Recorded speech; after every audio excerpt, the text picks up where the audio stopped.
দেশ জুড়ে চলছে লোকসভা নির্বাচন, আর এরই মাঝে এক ব্যক্তির ব্যাগ থেকে উদ্ধার হলো লক্ষ লক্ষ টাকা। পুলিশের নাকা চেকিংয়ে ধরা পড়লেন ওই ব্যক্তি। বুথপিছু 10,000 টাকা করে বন্টন করতে যাওয়ার পথে নাকা চেকিংয়ে ধরা পড়লেন ওই ব্যক্তি। উদ্ধার প্রায় 7.5 লাখ টাকা, এমনটাই জানা যাচ্ছে পুলিশ সূত্রে। ব্যাগের ভিতর থেকে টাকা ছাড়াও পাওয়া গিয়েছে বিজেপির ফ্ল্যাগ, পোলিং এজেন্টের ফর্ম সহ কাগজপত্র। জানিয়ে যথেষ্ট চাঞ্চল্য ছড়িয়েছে কাঁথির রাজনৈতিক মহলে। যদিও ধৃত ওই ব্যক্তি ইন্দ্রজিৎ দাস দাদার ব্যবসার টাকা নিয়ে যাচ্ছিলেন বলে দাবি করেছেন। এরপর তিনি অভিযোগ করে বলেন, বিজেপির ফ্ল্যাগ ফেস্টুন কাগজ ব্যাগে ভরে পুলিশ মিথ্যেভাবে সাজাচ্ছেন কেস। তবে প্রতিটি খামে 10,000 টাকা করে সাজানো কেন, এই বিষয়ে ধৃত ব্যক্তি কোনো সদুত্তর দিতে পারেনি। ভোট সম্মুখে তার আগে পুলিশের এসএসটির নাকা চেকিংয়ে প্রায় 7.5 লক্ষ টাকা উদ্ধার করল কাঁথি থানার পুলিশ। টাকার বাহক ইন্দ্রজিৎ দাসকে আটক করেছে পুলিশ। প্রতিটি সাদা খামে 10,000 টাকা করে রয়েছে।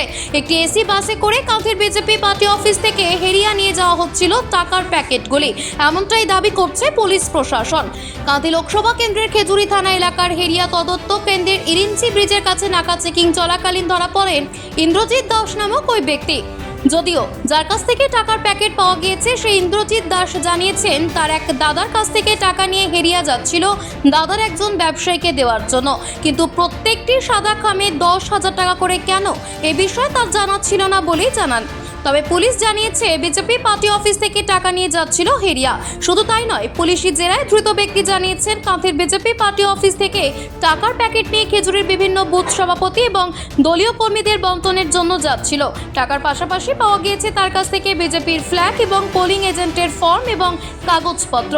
সবটাই সিজ করেছে হেরিয়া তদন্ত কেন্দ্রের পুলিশ। ইন্দ্রজিৎ দাস। বাড়ি কোথায়? বাড়ি কাঁথি, বিলাসপুর। কোথায় যাচ্ছিল? হেড়িয়া। হেড়িয়া। আপনার ব্যাগ থেকে কি উদ্ধার হয়েছে? টাকা। কত টাকা? ওটা জানি না। কে দিয়েছিল? একজন দাদা দিয়েছিল। কে দাদা? এই আমাদের চেনা পরিচয় একটা দাদা। কোথায় নিয়ে যাচ্ছিলেন? হেড়িয়াতে। কাকে দিতে? ওটা বলতে পারছি না। ব্যাগ থেকে দলীয় ভোটের বুকে পতাকা, ও না, ওগুলো আমার না। ওগুলো আমার না, তাহলে আমার একটা ব্যাগ শুধু। এগুলো কি তাহলে? ওগুলো আমারই না। এই আপনার কাছ থেকে না না, আমার কাছ থেকে না, ওরা আলাদাই করেছে। দেখাচ্ছে ওরা আমারই না, ওদের জিজ্ঞেস করুন। ওটা আমার না, এটা আলাদা, ওটা জিজ্ঞেস করুন। আচ্ছা, ব্যাগে টাকা? ব্যাগে টাকা গেছিলাম একটা জায়গায়। হ্যাঁ, হেড়িয়া গেছিলাম। মানে এটা কিসের একজন টাকা? কাছে। হুম। মানে নাকা চিংড়ি ধরা পড়েছে তো হ্যাঁ, ভোটের মুখে। হুম। আপনি তো জানেন যে এত টাকা নিয়ে যাওয়া যাবে না এখন। ওটা কমিশনের জানি না। গাইডলাইন আছে। এটা কার টাকা?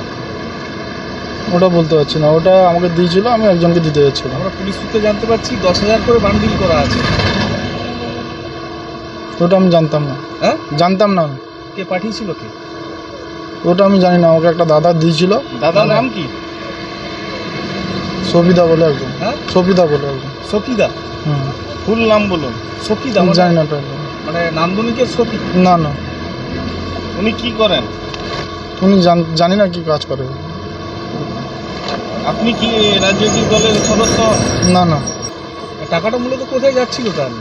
আপনি ওই হুম, আপনি কোথায় নিয়ে যাচ্ছিলেন? একজনের কাছে গেছিলাম। কত টাকা আছে ওতে? ওটা আমি জানি না, আমি কাজ বাজ করি। কিসের কাজ করেন? কাজ বাজ আরামসে করি। বলুন, আপনার যদি কোনো ব্যাপার। না না, ব্যাপার না, কাজ বাজ সেলসে কাজ করি। সেলসের কাজ করেন? হ্যাঁ। ঘাবড়ে না তো? না না, ঘাবড়াই না। আপনার যদি প্রকৃত কোনো না টাকা, না, ঘাবড়াই তাহলে আপনি ঘাবড়ে যাচ্ছেন কেন? ঘাবড়াই আপনার যদি প্রকৃত কোনো টাকা, আপনার তো কাগজ ঘাবড়াই না। পাবেন। ঘাবড়াই না। হ্যাঁ?